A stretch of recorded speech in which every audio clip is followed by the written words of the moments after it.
um projeto apresentado pelo ex-secretário de Saúde aqui do Rio, Luiz Antônio, né, Teixeira, o doutor Luizinho. Ele agora é deputado federal. Ele propôs o quê? As principais lideranças do Estado, a criação de 1.350 leitos e que esses leitos sejam reservados e liberados para coronavírus na rede pública do Rio. E aí a Agatha foi tentar entender como aconteceria isso, porque até agora não foi pensado, né, essa liberação de leitos. Porque a grande questão é essa, poxa, mas a gente vem noticiando aqui uma corrida, tanto do Estado quanto do município, até o governo federal, para criar leitos. Por que isso não foi pensado? E aí, Agatha, o que você traz para a gente de informação? Bom, a primeira ideia do deputado Luiz Antônio Teixeira é remanejar pacientes com outras doenças para unidades específicas. Vou dar um exemplo prático que o próprio deputado me explicou. Transferir todos os pacientes que estão hoje no INTO, no Instituto de Traumatologia aqui do Rio de Janeiro, para o Hospital Federal da Lagoa. E aí o INTO, que tem diversos leitos de CTI,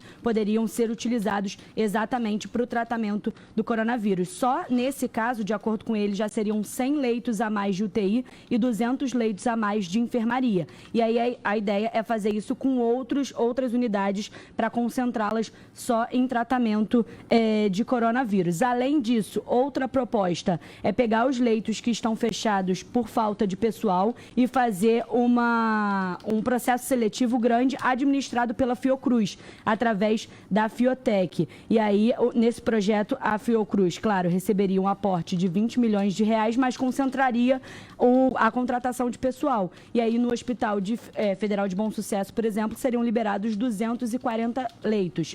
Tem a palavra do deputado falando exatamente que a gestão de pessoas poderia ajudar a contornar essa crise na saúde pública aqui no Rio.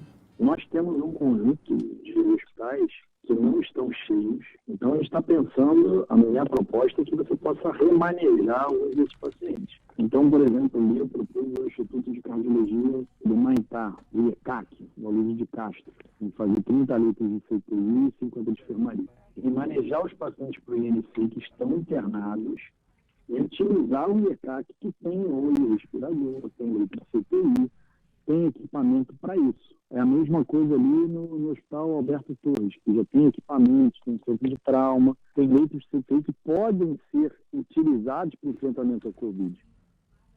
Uma coisa, Agatha, que realmente fica muito na minha cabeça é como nós podemos já estar no colapso do sistema, né? Ou não sei se já se pode chamar de colapso ou à beira disso, mas com falta de vagas, se a gente tem o maior sistema público de saúde do país, mas disparado. A gente tem uma questão histórica no Rio de Janeiro muito ruim, e não é só no Rio, que é a questão dessa divisão dos entes federativos, né? Não estou dizendo que esse seja o problema, mas o quanto que eles não se falam, a falta de integração de uma unidade, de decisões em conjunto pelo bem da sociedade. E aí cada um olha para o seu próprio umbigo. Então uma rede anda sozinha, a outra anda sozinha, a outra anda sozinha.